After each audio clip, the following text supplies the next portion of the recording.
Então, pessoal, vou começar agora a falar sobre o IPI. Então, esse imposto de competência da União, imposto sobre produto industrializado, é disso que a gente está falando, né? O artigo 153, inciso 4º da Constituição, estabelece lá a competência para a União tributar o IPI. A gente tem o artigo 46 e seguintes do CTN, a gente tem o regulamento do IPI, e a gente tem a tabela de incidência do IPI, que são 2 decretos. Então, isso aqui compõe a legislação que vai nos ajudar a entender aqui esse imposto, compreender sobre o que ele incide e nos ajudar aqui a compreender a disciplina do IPI. Eu vou colocar aqui para vocês o texto da Constituição, porque a gente tem umas regras específicas do IPI que, por vezes, os concursos, os exames, eles pedem exatamente essas regrinhas. É importante que vocês saibam o que está sendo cobrado nos concursos quando falam os princípios constitucionais do IPI. Então, quando a gente fala normas constitucionais, princípios ou regras, aqui eu vou chamar de normas em sentido genérico, é o artigo 153. É disso aqui que a gente está falando, tá? São essas normas que incidem, orientam a tributação do IPI. Então, eu vou explicar aqui cada um desses itens. Então, seletividade, né? O que é a seletividade? Nós estudamos, eu até expliquei para vocês lá no Tributário 1, que o Brasil ele obedece o princípio da capacidade contributiva. Então, quem tem mais, paga mais, quem tem menos, paga menos. É isso que está lá no artigo 145, parágrafo 1º. No entanto, esse é um tributo real.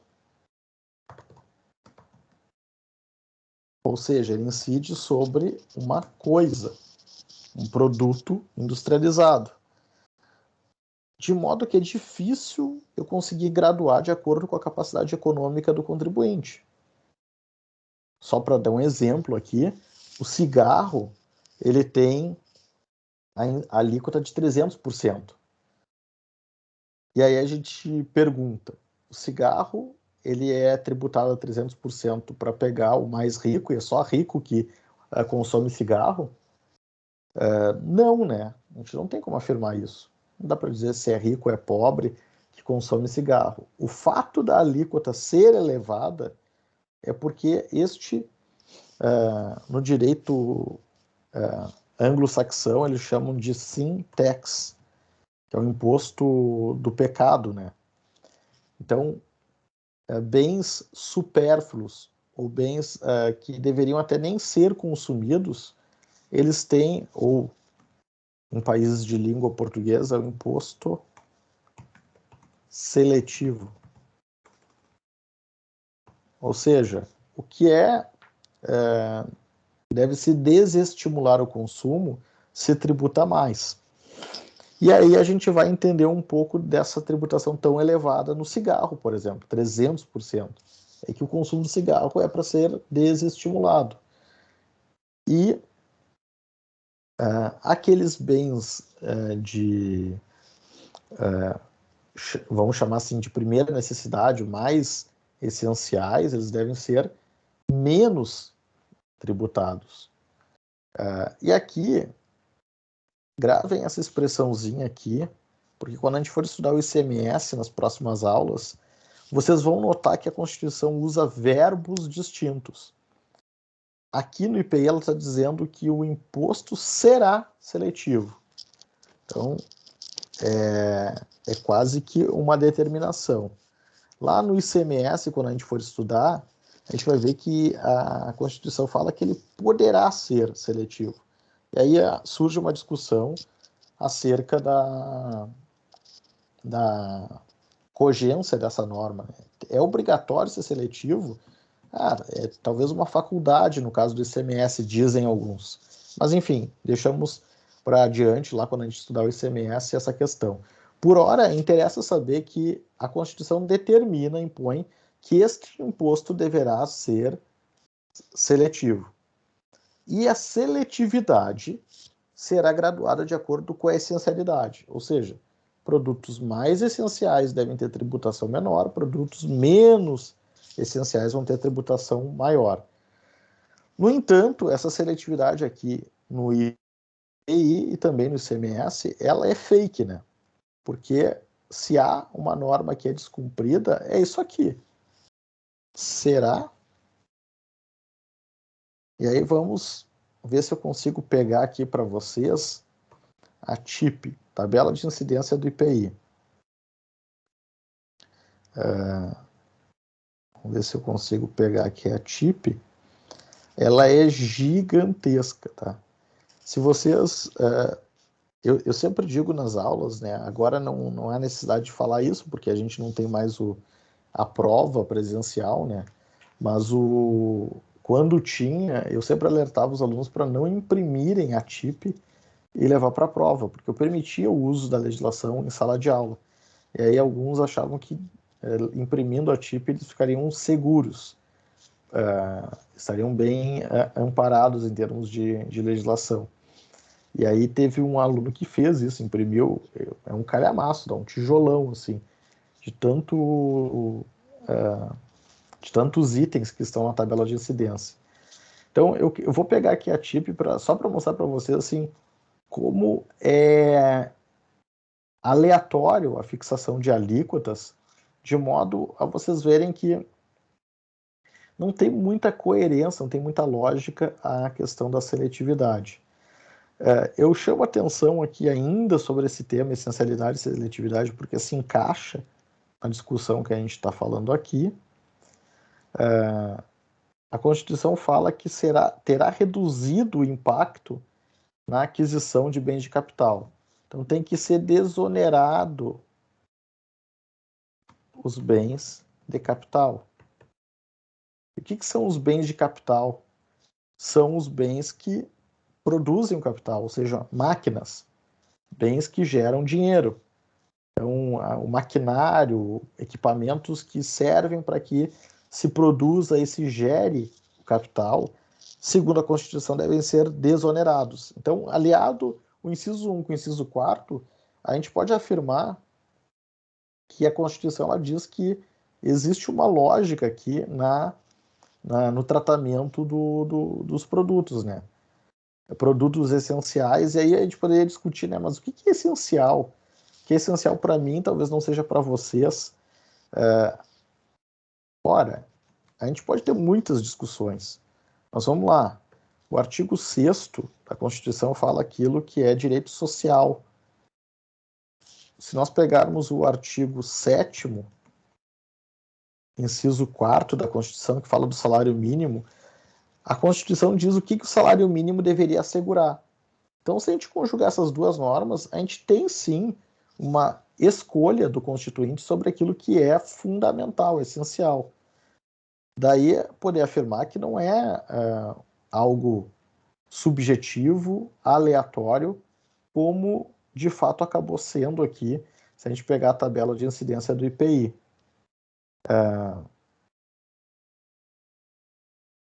Cadê?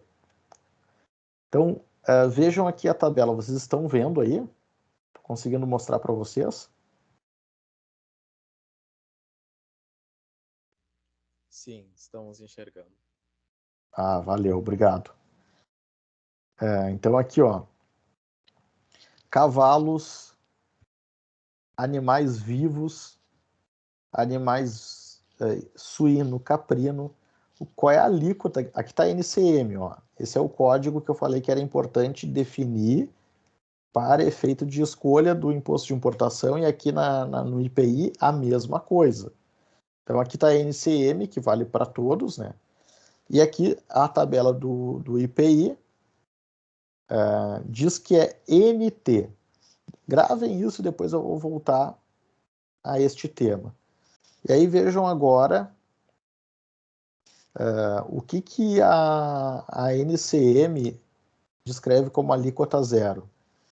Carnes de animais, miudezas, tal, tudo alíquota zero, tá? Peixes, tal. Aí, agora começa. Que eu pulei. Peixes salgados, não secos, nem defumados, e peixes em salmoura, exceto subprodutos comestíveis de peixes. Alíquota 5%. Tá? 5%. Aqui tem uma discussão no STF, teve uma discussão no STF sobre a definição do que é bacalhau, tá? Para vocês verem uma noção do que é a discussão. Aqui o bacalhau também está em 5%. Aí tem lá 0, 0, 0. Aí eu quero pegar aqui alguns produtos. Tudo aqui é barbadinha, né? Tá 0 NT. Porque a gente está falando aqui de produtos in natura, né? E vejam, alimentos, ok, tudo 0, 0. Agora aqui já começa, ó.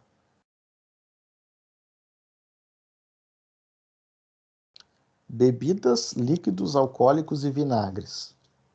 Então, água mineral gasificada, 4%. Então, aqui tem 4. Água mineral gasificada adicionada com açúcar, 4%. Aí, gente, olha a estratégia tributária. Quando ele diz que a água aromatizada é 4%, se você, exceto aquelas que tiverem o suco de fruta. Aí sabe o que a Pepsi fez? Não sei se vocês lembram. Deixa eu ver onde é que tá. Pepsi Twist. Vocês lembram da Pepsi Twist? A Pepsi Twist era aquela Pepsi que tinha a adição de limão. E aí, se eu adiciono suco na Pepsi, eu entro para uma alíquota menos onerosa. Certo? Planejamento tributário. Olha só que interessante. Opa. Pepsi Twist entra na NCM de bebida gasificada com suco, porque de fato tem o suco de limão e era isso que vendia. Agora, olha só que curioso. A Pepsi disse, não, tudo bem, aqui eu tenho desconto, mas nem todo mundo gosta da Pepsi com gosto de limão, né? O pessoal quer a Pepsi normal. Aí, sabe o que eles fizeram? Eles colocaram a Pepsi Max, que era mais ou menos o seguinte. A mesma Pepsi Twist, só que para eu continuar ganhando o incentivo da alíquota da NCM reduzida, eu tinha que ter suco. Só que se eu tivesse suco, a Pepsi Twist não vendia tão bem, porque não é todo mundo que gosta daquele suco de limão dentro da Pepsi. A pessoa quer a Pepsi com gosto de Pepsi. E aí o que eles fizeram? Criaram um produto Pepsi Max que é com suco, mas eles botaram um produto para tirar o gosto do suco. Então, ganhava o benefício tributário, mas não tinha o gosto do limão. E aí a gente vê as estratégias, e aqui são várias, né? Eu estou trazendo só um exemplo, de utilização de estratégia para reduzir a tributação. Aí vocês vão ver aqui, ó, vinhos espumantes, espumosos, 10% a alíquota. Aí o vinho de madeira do Porto de Jerez tem 20%. Mas por quê? Por que 20%? Aí, se a gente for ver aqui a tabela, gin, 30%. Tá, mas não é bebida alcoólica igual, então por que não é tudo 30%?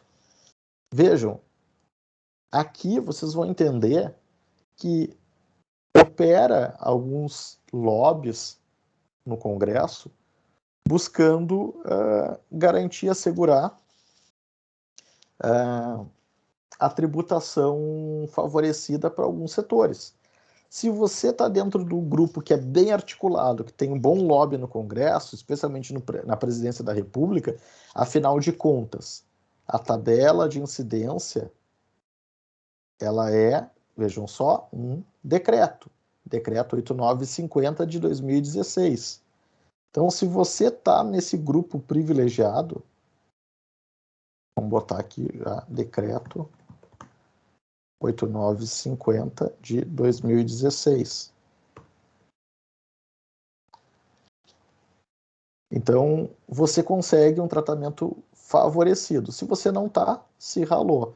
Então, aquela ideia que está na Constituição, que é assim, tributar menos o que é mais essencial e mais o que é supérfluo, não é bem assim. E assim, se a gente detalhar lá na tabela, se vocês forem olhar, vão ver um monte de maluquice aqui. Sei lá, vamos pegar lá na página 100. Vamos ver aqui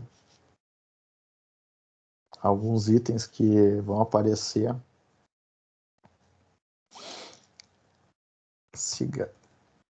Cigarro. Olha aqui o cigarro, ó, 300% a alíquota. Charuto, cigarrilhas, aí o tabaco em folha é 30%. Então, se vender o tabaco em folha é 30%, se vender o cigarro no pacote é 300%. Tabaco para narguilé. Vejam só, se for um narguilé é 30%, se for um maço de cigarro é 300%. Então, é difícil compreender aqui essa maluquice da essencialidade do IPI. E aí, resumindo tudo que a gente está falando, no fim do dia a gente vai falar sobre decisão política. Se há interesse, se reduz um determinado produto, se não há interesse, não reduz. Quando, na verdade, a Constituição estabelece lá um critério, uma graduação que deveria ser observada. Aqui vem a norma que eu falei para vocês, que nas exportações são desoneradas. Então, atenção aqui, não incidirá significa que tem imunidade quando destinada para o exterior, tá? E aí, a outra norma do IPI que trata do IPI na Constituição é a que estabelece a não cumulatividade. Então, esse imposto ele será não cumulativo, compensando-se o que for devido em cada operação com o montante cobrado nas anteriores. Ok? Então, essa é a chamada não cumulatividade. Beleza? O que acontece aqui, gente? Vamos ver se eu já tenho.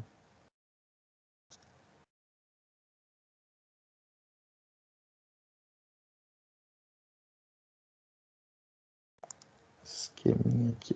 Acho que eu já tenho para me facilitar o cálculo. Não está aqui. Então, vamos lá. Vou explicar aqui a não cumulatividade para vocês.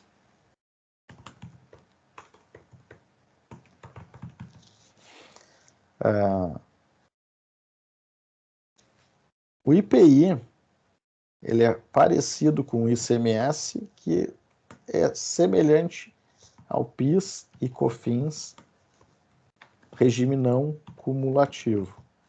E daí as propostas de emenda de reforma tributária desejarem agregar ou agrupar esses 4 tributos aqui no IVA, ou, dependendo do projeto que tem no Congresso, né, IBS, que seria um único imposto sobre o valor agregado, um único imposto sobre essa regime de não cumulatividade, que é, via de regra, como os países civilizados desenvolvidos adotam. Tem um tributo, um sobre as vendas, sobre o consumo. O Brasil tem esses 4 aqui. Tá? Então, isso mostra um pouco do caos, do quão caótico é o sistema tributário brasileiro e nos ajuda a entender o porquê da necessidade de reforma. Mas eu queria aqui com vocês tentar mostrar como é que funciona esse negócio de não cumulatividade. Tá? Então, vamos ver se eu consigo aqui ilustrar.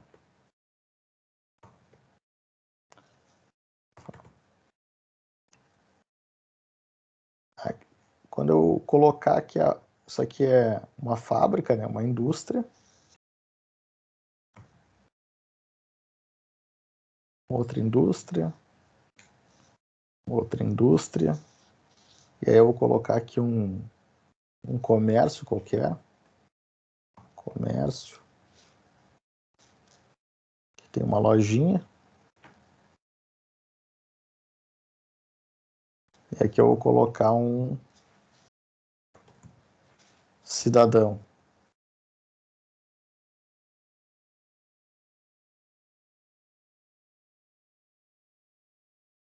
E aí entendam o seguinte, tá, pessoal? Em cada uma dessas etapas aqui, nós temos em cada uma dessas etapas aqui, a gente tem a incidência do IPI, tá? Então vamos lá. Eu vou fazer uma simulação sempre com números fictícios, de forma simples, para tentar facilitar a nossa compreensão. Então aqui essa indústria produziu um produto, cuja alíquota do IPI é 10%, e a gente tem como resultado uma nota fiscal de R$110, certo? Considerando que R$10 é apenas o IPI, que está ali destacado. Tá claro aqui para vocês? Então, primeira etapa aqui, primeira indústria. Essa aqui vai ser azul, essa daqui vai ser vermelha, essa aqui vai ser verde, tá? Para ficar diferente. Aí, esse produto aqui ele foi vendido para a etapa seguinte.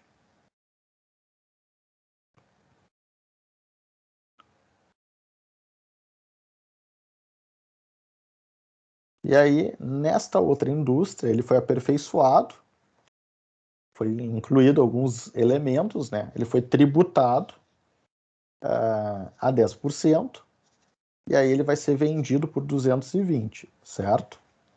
Sendo que destes 220, R$20 se referem a IPI. Tá claro até aqui para vocês, correto? Se tiverem alguma dúvida, me perguntem. Entender isso aqui é bem importante para entender todos os tributos não cumulativos. Aí, nessa etapa aqui, a indústria aperfeiçoou mais uma vez, incrementou esse produto, inseriu algum elemento e o imposto vai ser o mesmo, 10%. A nota fiscal de venda vai ser 330, sendo que dos 330, 30 são IPI. Ok? Aí a gente tem ali uma última etapa, que não tem IPI, né? Porque não é indústria, não tem a chaminézinha ali. Vai ter o ICMS, mas aqui a gente não vai falar. Vamos dizer que eles botaram aqui uma margenzinha para ter lucro. Está sendo vendido por 310. Tá? Desconsiderando aqui a incidência do ICMS, vamos dizer que o cidadão aqui comprou o produto por 310. Certo? Essa cadeia produtiva que eu acabei de ilustrar aqui, em que esse carinha aqui comprou o produto por 310, ilustra uma cadeia cumulativa ou não cumulativa. Na visão de vocês, eu acabei de explicar a cumulatividade ou a não cumulatividade.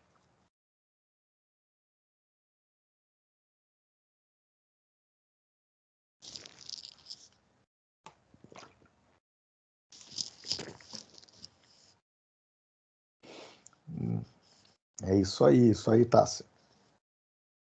A Tássia não me deixa sentir sozinho aqui. Eu tô com a certeza de que tem pelo menos alguém me acompanhando. Então, esse é o exemplo de incidência de incidência cumulativa. Porque os R$100 do produto foi tributado, esses R$100 foram tributados de novo, esses R$100 foram tributados novamente. Ou seja, esse é o efeito cascata que a não cumulatividade quer evitar. Então, aqui, nós podemos afirmar que esse é um exemplo de imposto cumulativo. Então, tudo que a gente viu aqui foi um exemplo de cumulatividade. E a Constituição, vale lembrar, ela falou aqui, ó, será não cumulativo, compensando-se o que for devido em cada operação com o montante da cobrada anteriormente. Então, vamos tentar tirar esse xizinho daqui e vamos ver como é que ficaria. Então, voltando aqui para o início, se eu peguei e tributei os R$100 desse produto, e vamos imaginar que é o mesmo produto que está circulando, tá? Até chegar no nosso amigo aqui da frente. Foi tributado R$100. Aplicado a alíquota de 10%, saiu uma nota de 110. Ok? Essa é a nota fiscal que saiu dessa fábrica. Ela entrou por 110. E vamos imaginar que aqui nessa fábrica foi agregado o valor e o fabricante ele quer vender por 200. Logo, o que eu tenho que tributar aqui não é 200, mas a diferença entre 200 e 110, que é 90, correto? Logo, a nota fiscal vai ser 209, sendo que R$9 é IPI. Ok? Na etapa subsequente, os 100 já foram tributados e os 90 já foram tributados. Então, o que eu tenho que descontar? A nota que está saindo de 209 e o que essa fábrica quer cobrar, que é 300. Então, é 209 menos 300 dá 81, certo? Aplicando a alíquota de 10%, a gente tem um IPI de R$8,10. E a nota vai ser de 308,10. Se eu estiver errando algum número aí, me ajudem, tá? Estou fazendo agora rápido de cabeça aqui. E aí o sujeito lá, o vendedor, vendeu ali por 310, agregando R$2 de margem, tá? Imaginando nessa incidência aqui fictícia. Qual é a diferença de um modelo para outro? Aqui a gente tem para o nosso amigo uma incidência total de IPI de 10 mais 9, 19, mais 8, 27 com 10, correto?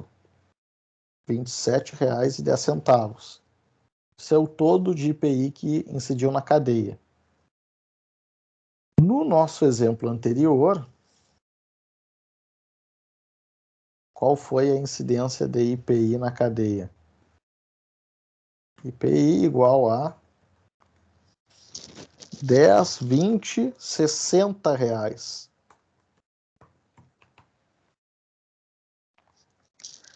Conseguem perceber a diferença? No primeiro exemplo, a incidência cumulativa tem uma carga de 60 reais de IPI. No segundo exemplo, a incidência não cumulativa tem uma carga de 27 reais de IPI, bem menor. Tá claro aqui para vocês, gente?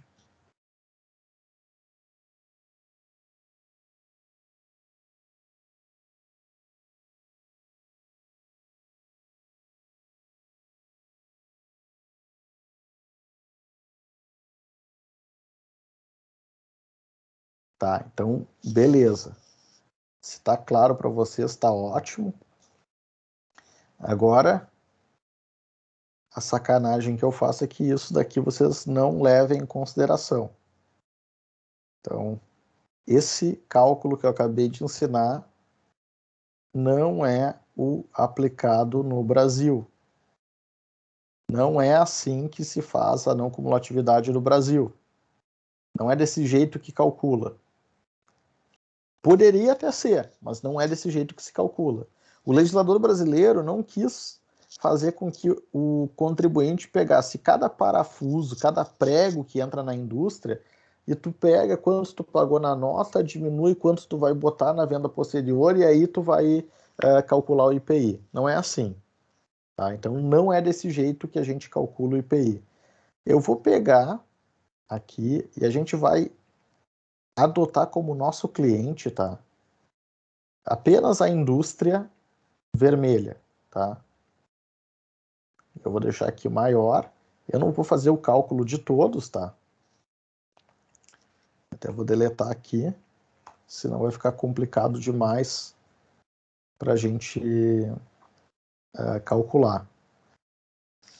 Vamos pegar só a indústria vermelha e a gente vai apurar o IPI da indústria vermelha, tá? Então, vamos fazer como é que a legislação brasileira estabelece crédito, débito. Então, a apuração do IPI funciona do seguinte jeito, tá?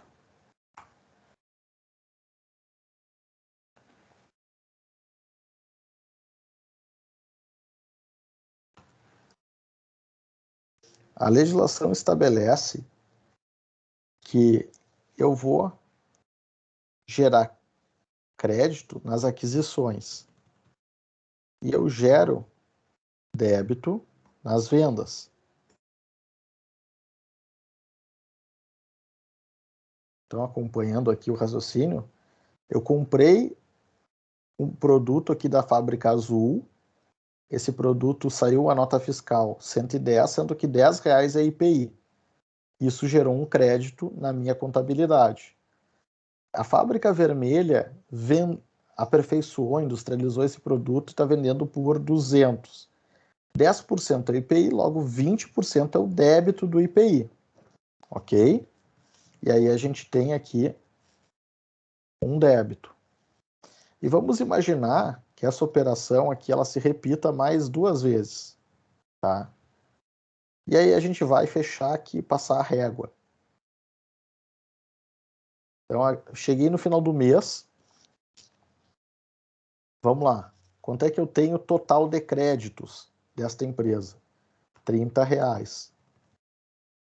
Quanto é que eu tenho total de débito? 60. Então, o que essa empresa vai pagar é a diferença dessa equação, que é 30.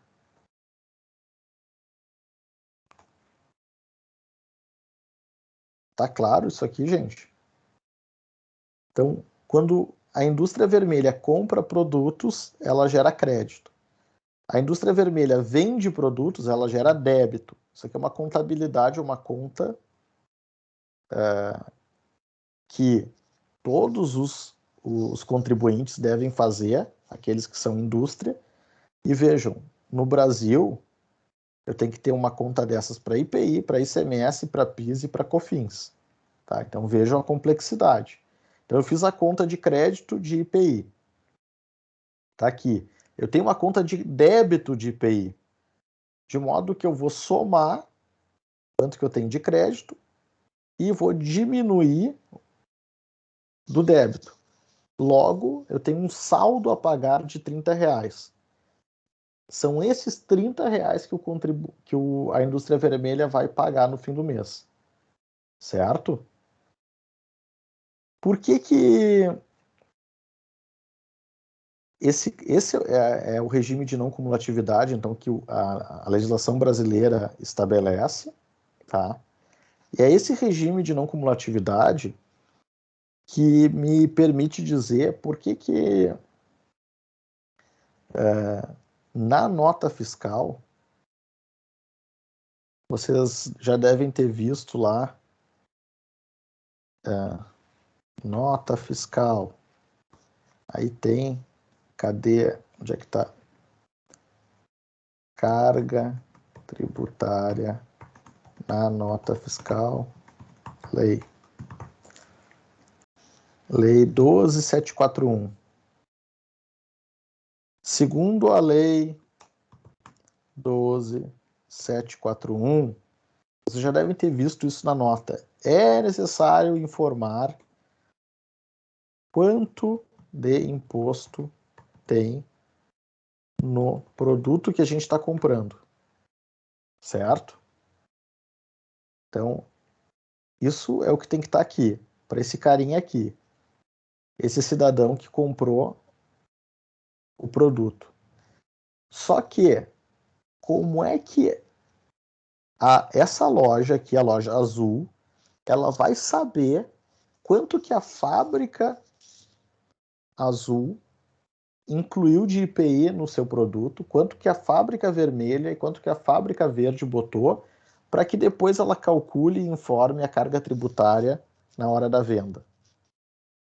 Vocês conseguem ver assim como é fake, como é impraticável a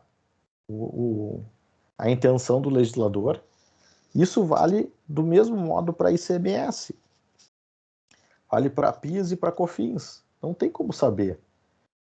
Só entrando na contabilidade das empresas é que eu vou saber quanto que eles pagaram. Daí a gente não tem como aplicar essa lei. O que sempre vai aparecer é, se vocês olharem lá no cupom fiscal, tá, tem um asterisco lá, carga tributária aproximada. Por quê? Porque não tem como saber quanto que foi pago de IPI em cada etapa. Tem como fazer uma estimativa. Mas aí perde a função da lei, né? Que é efetivamente esclarecer o contribuinte quanto que ele paga de imposto em cada bem e cada serviço. Então, este é o regime de não cumulatividade que eu estou explicando agora para o IPI e que eu não vou voltar a explicar para o ICMS. E não vou voltar a explicar para o PIS e para a COFINS, porque é a mesma explicação. Eu só queria que vocês entendessem a lógica, tá? Se entenderem essa lógica, tá perfeito. Eu tô satisfeito. Se vocês não entenderam a lógica aqui, então a gente tem um problema.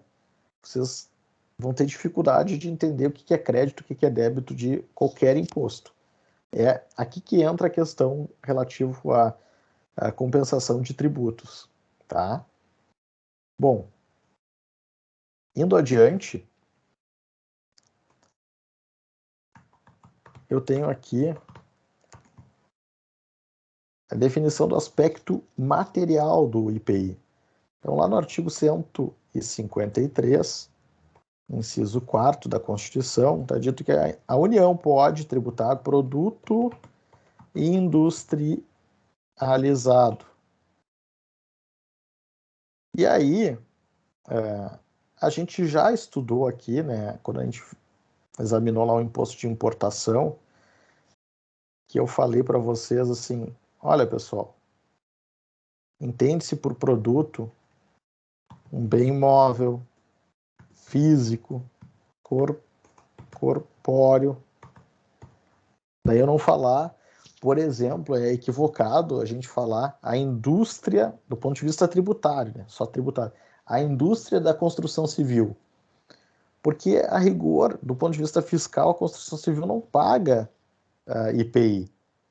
Por quê? Porque eles produzem imóveis e logo não é tributado pelo IPI um imóvel, é só um bem móvel.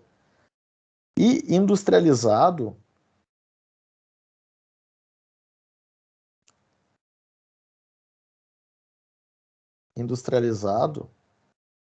é aquele bem que passou por algum processo de aperfeiçoamento.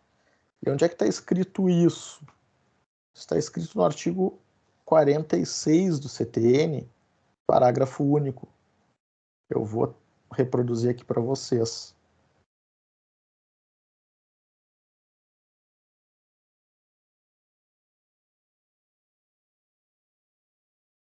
Cadê?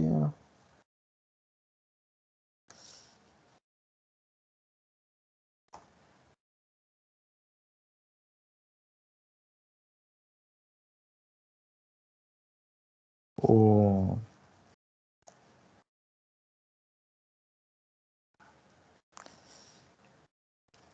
artigo 46, minha gente. No parágrafo único, essa é a partezinha aqui que vale a pena destacar.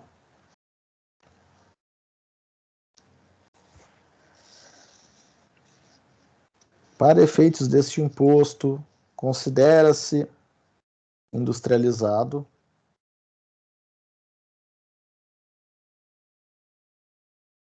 o produto que tenha sido submetido a qualquer operação que lhe modifique a natureza ou a finalidade ou aperfeiçoe para o consumo.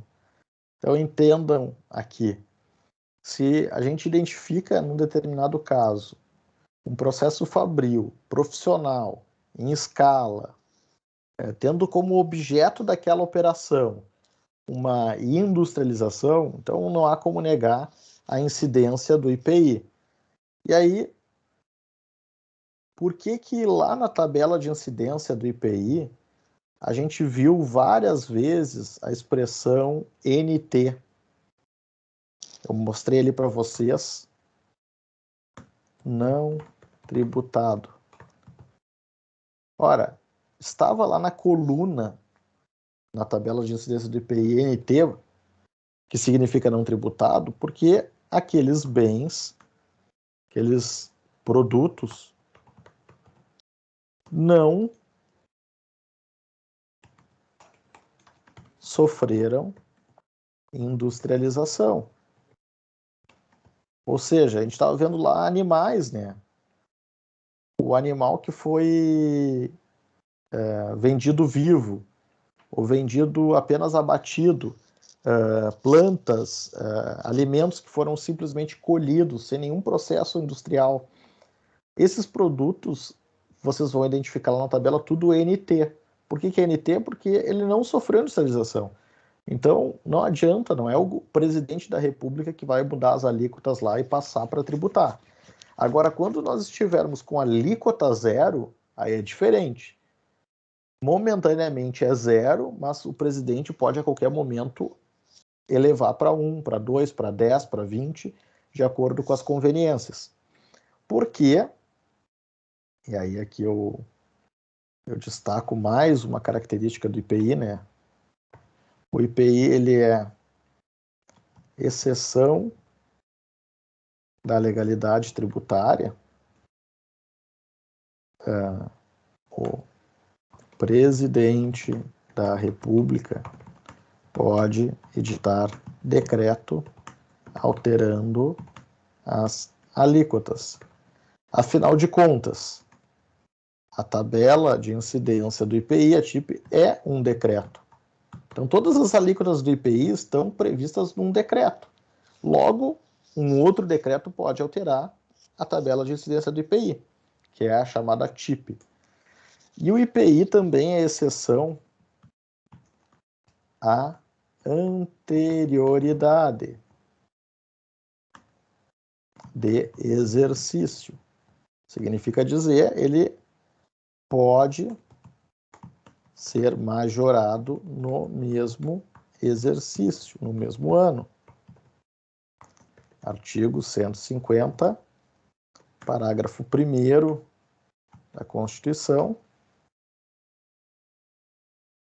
aqui é o 153, parágrafo 1º, mas atenção, ele não é exceção aos 90 dias. Em outras palavras, ele deve observar 90 dias desde a publicação do decreto que o majorou. Aonde que está escrito isso? Artigo 150, parágrafo 1º, infine. Tá? Então, isso aqui é um detalhezinho sacana que a prova da ordem cobra de vocês. Podem escrever que isso cai na prova da ordem, porque eles adoram pegar a exceção da exceção, né? A gente já está lidando aqui com a exceção. Mas aí a exceção tem outra exceção, que são os 90 dias. Então o IPI ele deve observar 90 dias. Ok? Bueno. Aspecto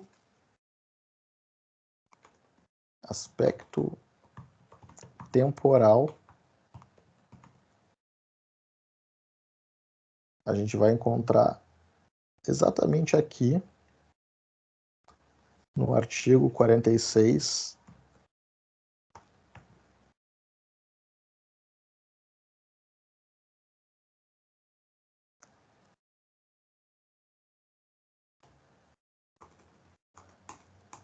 Então, considera-se ocorrido o fato gerador no momento do desembaraço aduaneiro, quando nós estivermos falando de importação, na saída do estabelecimento, quando a gente estiver falando de industrialização, né? E no momento da arrematação, quando tiver sido apreendido, aplicada a pena de perdimento, depois levado a leilão pela Receita Federal. Então, esses são os momentos da ocorrência do fato gerador. Chama atenção, eu vou destacar aqui, IPI na importação, afinal de contas, Siri, fica quietinho aí, não te mete. Se esse imposto é um imposto que incide sobre o fato de industrializar, o que está sendo tributado é a produção industrial, a industrialização de bens. Quando eu trago um bem do exterior, o fato não é industrialização, o fato é importação. E essa importação já é tributada, a gente estudou, né? Incide na importação o imposto de importação. Pode incidir IPI se já está tributando a importação com um imposto específico para aquele fato econômico.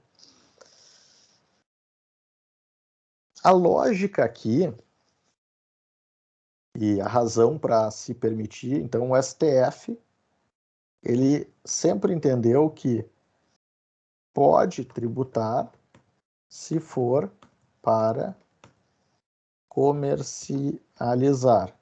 Em outras palavras, se você está importando um bem e vai vender dentro do Brasil, vai comercializar, você é importador profissional, você tem que pagar IPI. Afinal de contas, não é justo, por exemplo, que um carro brasileiro pague IPI e um carro importado não pague. Essa é a lógica, tá? Não estou dizendo com isso que eu concordo, tá? Só estou explicando o porquê o STF criou essa jurisprudência.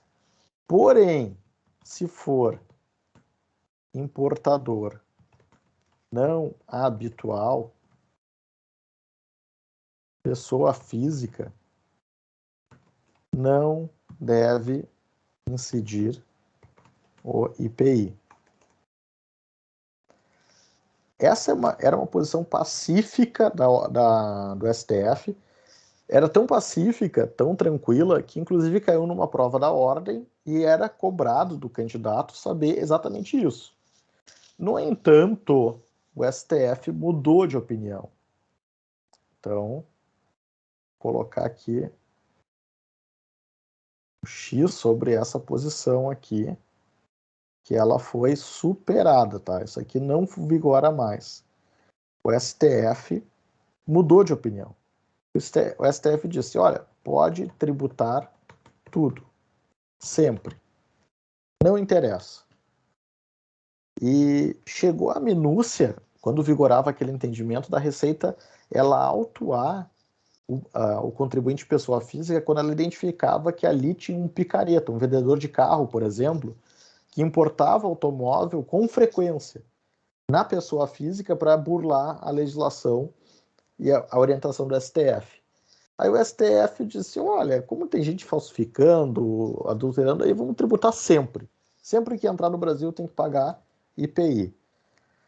O que, na minha modesta opinião, agiu muito mal o Supremo Tribunal Federal. Mas, enfim, esta é a posição que vigora. E aí teve um aluno que errou essa questão na prova, caiu na prova da OAB, e eu sempre cobro questões da OAB, eu cobrei o entendimento quando vigorava a orientação, mudou a orientação, o aluno foi lá nas redes sociais me cobrar. Professor, eu quero revisão da minha nota lá, porque mudou a orientação do STF e agora a minha resposta está certa. Errado o aluno não estava, né? O problema é que eu não consigo fazer isso depois de encerrado o semestre. Mas, realmente, isso aconteceu e a orientação que vigora é essa que está aqui, tá? Bueno. Falei do aspecto espacial, temporal, agora vamos para o aspecto quantitativo. Então, aqui a gente vai falar de base de cálculo e alíquota. Então, aquela fórmula base de cálculo vezes alíquota igual a o IPI. Vocês viram lá quando a gente estudou o imposto de importação, que a NCM era importante. Eu mostrei a tabela de incidência do IPI, que a gente viu que a NCM é quem determina a alíquota na tabela de incidência. Então, de novo, remeto aqui a questão da... Vamos fazer aqui o esqueminha.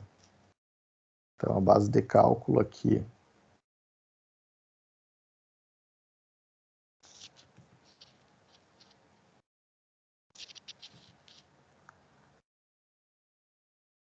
A base de cálculo vezes a alíquota. E a alíquota eu vou encontrar onde? A tabela de incidência do IPI, identificando a NCM do produto que eu vou tributar. E a base de cálculo? Então, agora eu vou ter a seguinte disciplina.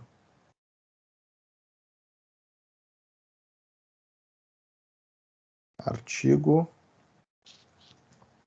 47 do CTN.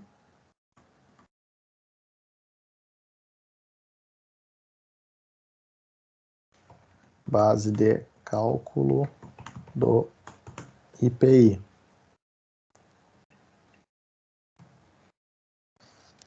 Então, aqui a gente tem o texto, né? Artigo 47. No caso do inciso 1 do 46, ou seja, aqui a gente está falando da importação. Então,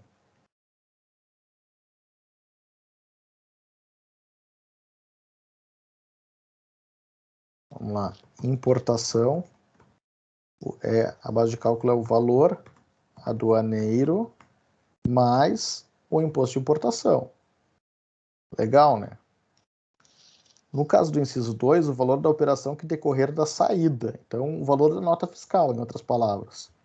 Então, quando a gente estiver falando de venda, industrialização, propriamente, igual o valor da nota fiscal. E na arrematação, a base de cálculo é o valor do lance, dado pelo arrematante. Essa é a base de cálculo. E aí a gente multiplica pela alíquota respectiva aqui para chegar no valor do IPI. Tudo com base nos incisos 1, 2 e 3 do artigo 47. Tá? Estou grifando aqui em negrito. E aí, para finalizar, quem é o contribuinte? Quem é o contribuinte do IPI? Então, aqui a gente tem o artigo 51 que nos estabelece lá quem são os contribuintes. O importador, ou quem a lei a ele equiparar, quando a gente estiver falando do IPI na importação. E aí eu expliquei aqui que a importação foi esticada, né? Para quem não é importador, não é comerciante. O industrial, quem industrializa, quem promove. Comerciante de produtos sujeitos ao imposto que os forneça aos contribuintes definidos no inciso anterior. Então,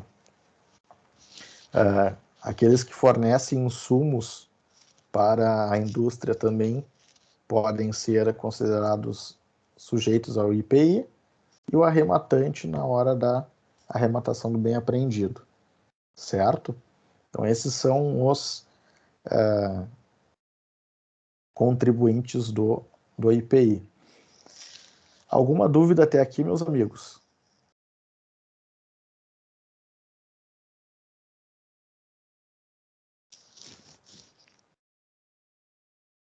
Tudo certo? Tudo claro?